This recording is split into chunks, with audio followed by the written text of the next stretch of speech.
History is filled with generals who could command armies, men of courage, men of strength. But once in a generation, perhaps once in a millennium, there arises a warrior whose mind is a weapon sharper than any sword.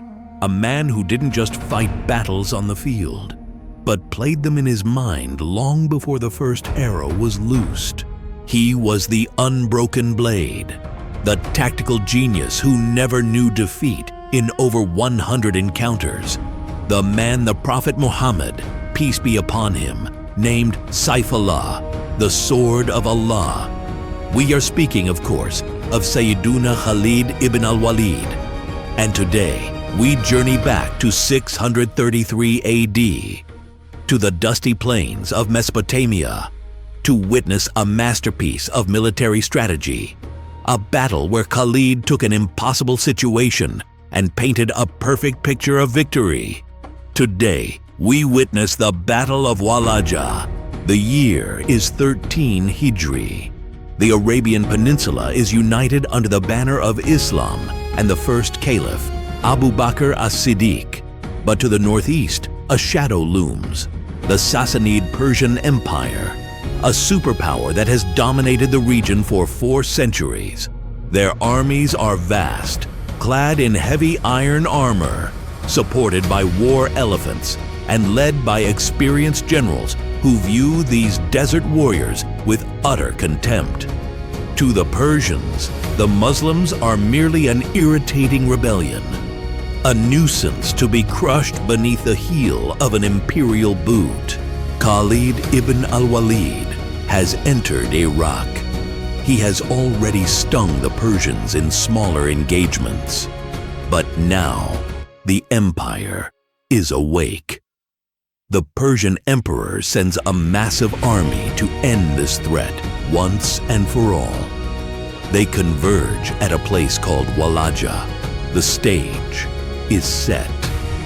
On one side, the Persian general, Zagar. He commands an army estimated at perhaps 50,000 strong. They are disciplined, heavily armed, and confident. They vastly outnumber the Muslims.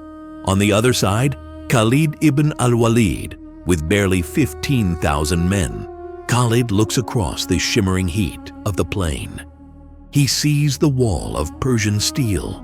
He knows a head-on collision is suicide. If he fights a standard battle, the sheer weight of Persian numbers will grind his army to dust. He needs more than courage. He needs a miracle. Or he needs a trap. And Khalid is the master of the trap. The night before the battle, under the cloak of darkness, Khalid makes his move.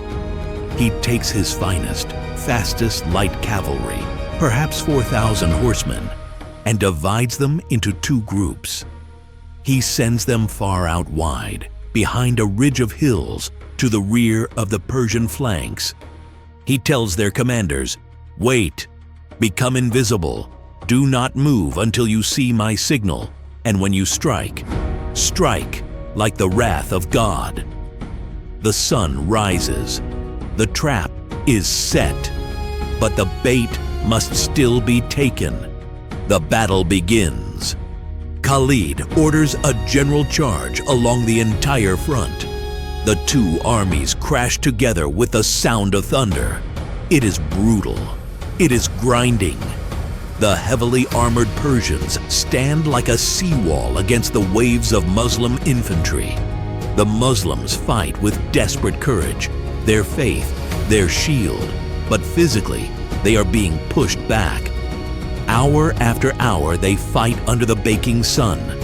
The Persian commander, Zagar, watches from his center.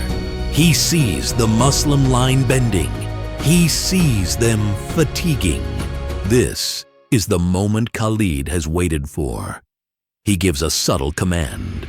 Slowly, imperceptibly at first, the Muslim center begins to give ground. They are not running. They are fighting while stepping backward. To the Persians, this looks like the beginning of the end. They smell blood. Their arrogance takes over. They are breaking. The Persians cry. The disciplined Persian ranks dissolve into a mob, surging forward to finish the kill. They push deeper and deeper into the concave Muslim line. They are so focused on what is in front of them, they forget to look to the sides. They forget to look behind them. They have walked exactly where Khalid wanted them. Now, Khalid gives the signal. From behind the hills, from the emptiness of the desert, thunder rolls. The hidden cavalry emerges.